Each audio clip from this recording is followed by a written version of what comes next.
El Festival Nacional de la Música del Litoral tiene sus comienzos allá por el año 1963, a iniciativa de un grupo de personas y artistas que integraban la delegación de Misiones en uno de los primeros festivales que empezaban a realizarse en lo que después sería la capital del folclore, Cosquín.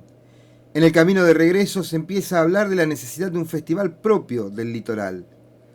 Más adelante se convoca a una reunión en el Palacio del Mate, presidida por don Lucas Braulio Areco, autor de Misionerita, encontrándose entre los invitados los representantes de las tres peñas existentes entonces en la ciudad de Posadas: el Lapacho, la Peña Itapúa y el Ceibo. El primer festival se realizó desde el 3 al 10 de noviembre del año 1963 y conjuntamente con el festival se llevó a cabo el simposio en el Palacio del Mate. Entre algunos de los artistas que participaron en los inicios del festival podemos nombrar a Jorge Cardoso, los hermanos Mótola, Agapito Jiménez, Susi Gali y la participación de delegaciones de las vecinas provincias del litoral argentino. Las delegaciones provinciales fueron un símbolo del Festival del Litoral y fue justamente una de estas delegaciones en donde aparece un cuentista chaqueño y a partir de su consagración en nuestro festival empieza su carrera de éxito en todo el país. Ese cuentista era nada más y nada menos que Luis Landricina, que actuó por primera vez en el anfiteatro en 1968. Con las delegaciones también aparecieron y se consagraron en Posadas unos músicos entrerrianos que hoy son la marca destacada de la chamarrita. Me refiero a los hermanos Cuestas. Las antorchas son el emblema del festival y se encienden para agradecer a cada artista y marca la consagración del mismo sobre el escenario.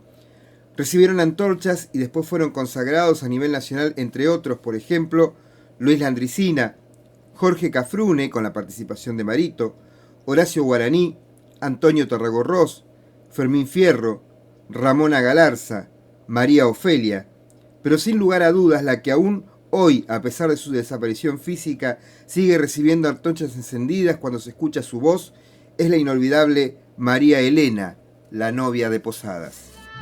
Y la luna va muriendo justo cuando comenzaba yo a soñar. Pero estábamos discutiendo de cómo se iba a llamar el festival. Hubo mayoría de que se llame Festival del Litoral. Yo estuve en la parte opuesta, que el festival tenía que llevar el nombre de Posadas. Si nosotros ponemos la plata, ponemos el esfuerzo, ponemos la gente, no es posible de que se llame y que después los primeros 8 o 6 festivales o 7 ya no vinieron más las provincias. Creo yo que los que estaban al frente del festival eran personas mucho más unidos y tenían un espíritu de corporación, en el buen sentido de la palabra, para organizar el festival. Intervenían lo que se llamó en una época las fuerzas vivas de la comunidad: la policía, el Instituto de Previsión Social, el Instituto del Seguro, la municipalidad, la provincia, los comercios, las peñas que había en aquella época. Entonces no es como ahora, que está focalizada en una comisión que a veces ni existe esa comisión y se hace el festival según el buen o mal criterio de muy pocos funcionarios de cultura. Ya la televisión no tenía la importancia como tiene hoy y la facilidad de ver números de primer orden, no solamente de Argentina, sino de Europa. Entonces el festival fue una gran novedad. Y fue un gran éxito los primeros 10 o 12 festivales.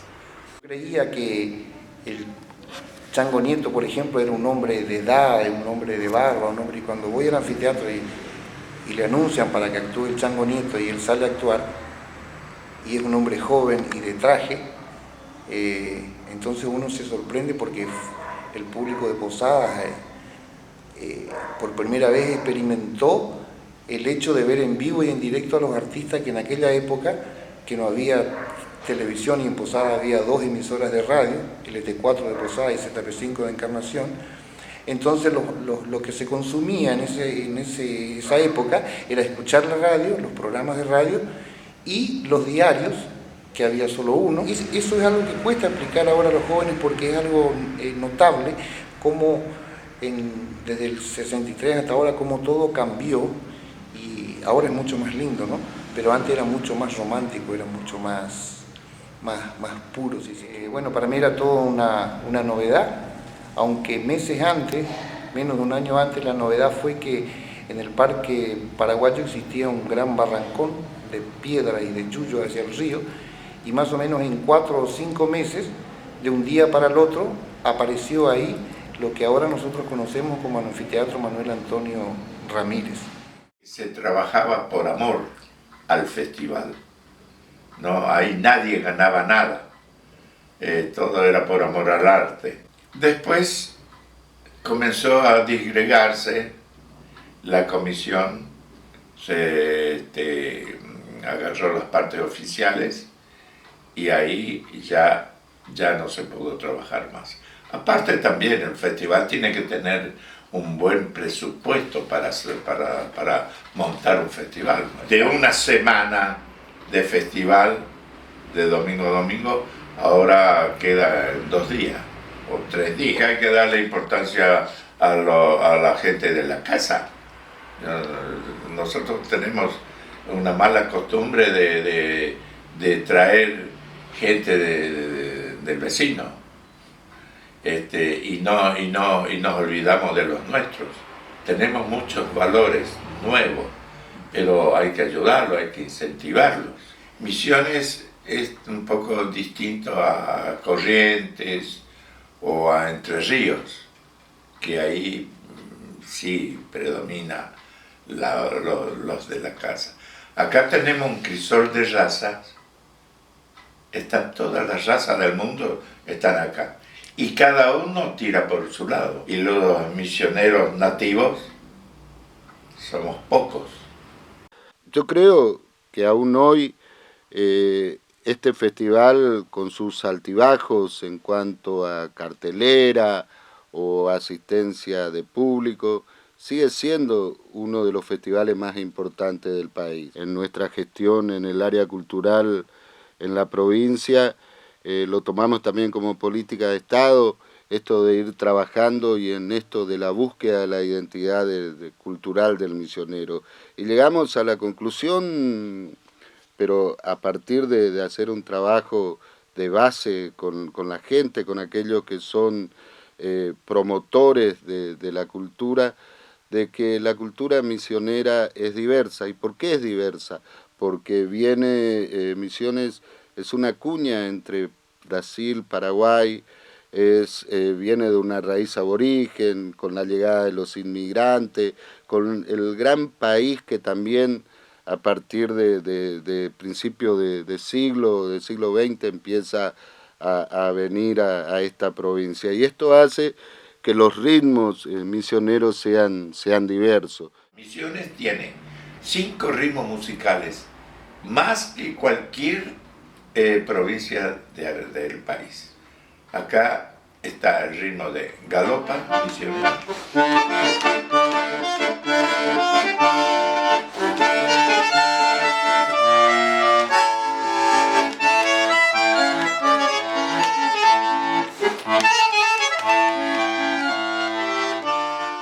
Chotis, por ejemplo.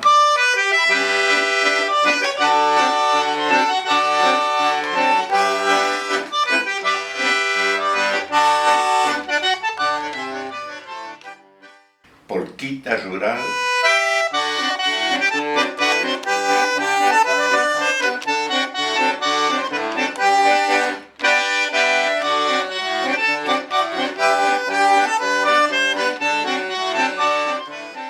Gualambao.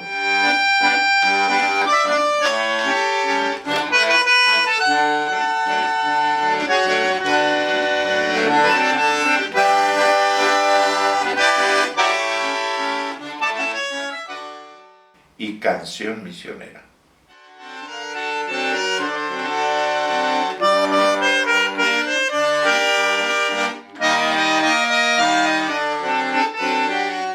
Son 5 ritmos musicales, pero eso también necesita apoyo, necesita necesitamos líderes.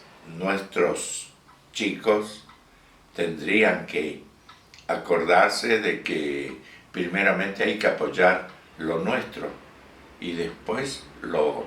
Cuando vino Fito Páez a Posadas, ¿a dónde va a tocar, va a cantar? Él hace 2 tangos y cuenta con algún acompañamiento del lugar a donde está tocando, ¿no? Pero cuando me vieron a mí con un bandoneón y chicos quizás me conocían, fue una explosión de protesta, una silbatina como nunca. Él dijo, yo hago tango porque es música de mi país y yo soy argentino como ustedes. Bueno, entré con una silbatina, pero rotunda, y salí ovacionado.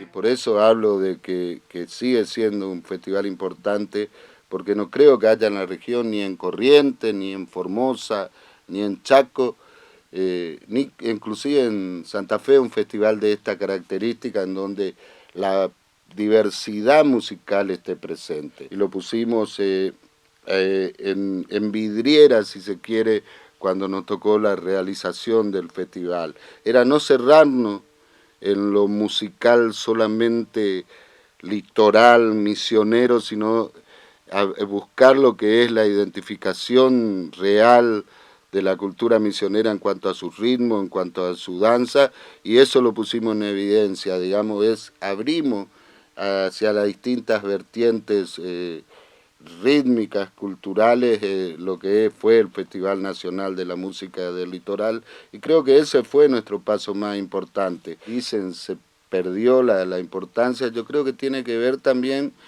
cómo fueron perdiendo importancia, y en ese sentido yo creo que aún Cosquín también perdió su importancia. Cosquín no es nada más hoy que una vidriera televisiva, pero que sin embargo la riqueza de Cosquín muchas veces está en las calles, en sus peñas, en sus artesanías, en un circuito cultural como el cordobés que encierra distintas actividades y hace que Cosquín sea el fruto o el centro de esa actividad que se lleva en Carlos Paz y en distintos otros lugares de Córdoba. Que quizás eso es lo que faltaría hacer en la provincia de Misiones, meter este Festival Nacional de la Música del Litoral en un circuito turístico importante, si es que a eso le llamamos, le damos el sentido de importancia. Pero yo creo aún hoy que el Festival Nacional de la Música del Litoral, con sus altibajos, sigue siendo uno de los festivales importantes del país. Se elevan hacia el cielo posadeño, reuniendo a los músicos de ayer. Volvió el festival a mi litoral. Volvió el festival. Y sí, en el año 1996 y después de más de 5 años en silencio, el anfiteatro Manuel Antonio Ramírez volvió a llenarse de sonidos. La luna volvió a reflejarse en el río y las antorchas volvieron a encenderse en la aprobación contagiosa del artista. Volvió el Festival Nacional de la Música del Litoral, volvió para quedarse, volvió para siempre. Silencio recordando a Don Isaco. Antonio y su acordeón pulsando está, y todo el festival del litoral. Las noches posadeñas